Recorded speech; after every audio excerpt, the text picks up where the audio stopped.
When World War II broke out in 1939, Britain called upon its citizens not just to fight, but to endure, adapt, and work.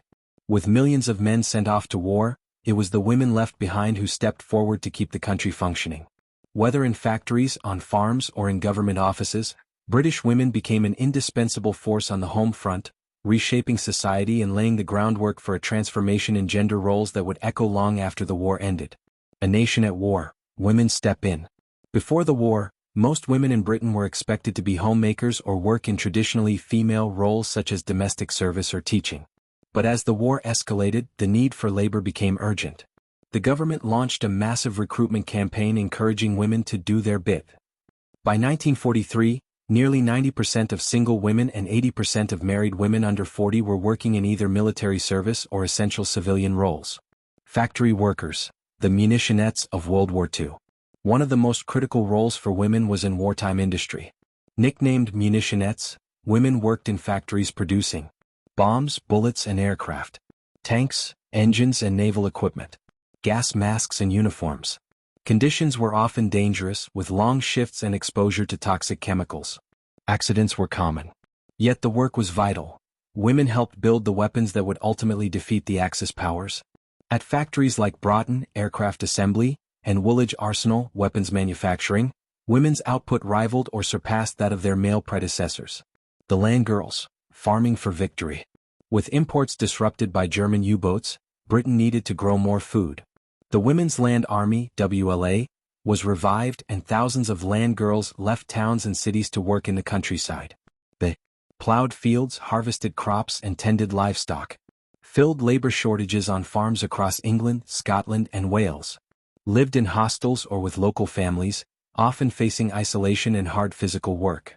Though often met with skepticism at first, land girls earned respect and played a crucial role in Britain's food security. Service in uniform, the Women's Armed Forces. Women were also recruited into the military, though not for direct combat. 3 major auxiliary services were formed. ATS, Auxiliary Territorial Service.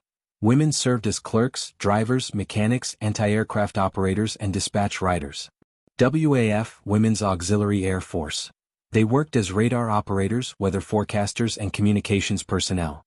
WRS, Women's Royal Naval Service, or WRENS. Women handled signaling, coding, and administrative roles in the Royal Navy.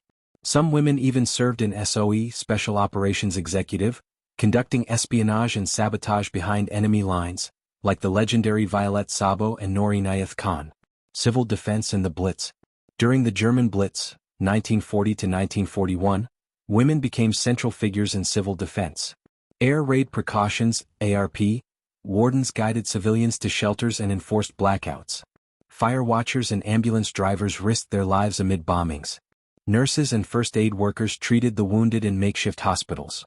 Women also kept homes running in bombed-out cities, caring for children and elderly relatives while dealing with shortages and constant fear. Office, transport, and postal workers.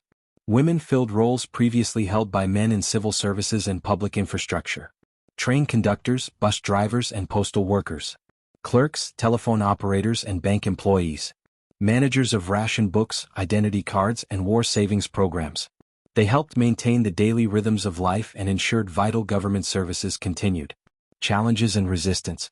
Despite their contributions, women faced lower wages than men for the same work, discrimination and doubts about their capabilities, pressure to return to traditional roles after the war.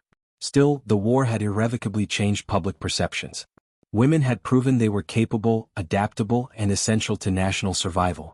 Legacy, a step toward equality. When peace returned in 1945, many women were expected to give up their jobs to returning soldiers. But the experience of wartime labor and service had planted the seeds of change. Post-war Britain saw growing demands for equal pay and greater career opportunities. Women's World War II service contributed to the rise of second-wave feminism in the decades to follow. Their efforts were later honored with memorials, books, and documentaries. From factory floors to farm fields, from radar stations to rescue squads, women on the home front were the backbone of Britain's war effort. They kept the nation running, held families together, and proved that in a time of crisis, courage and strength were not limited by gender. Their legacy lives on in the freedoms and rights gained by future generations.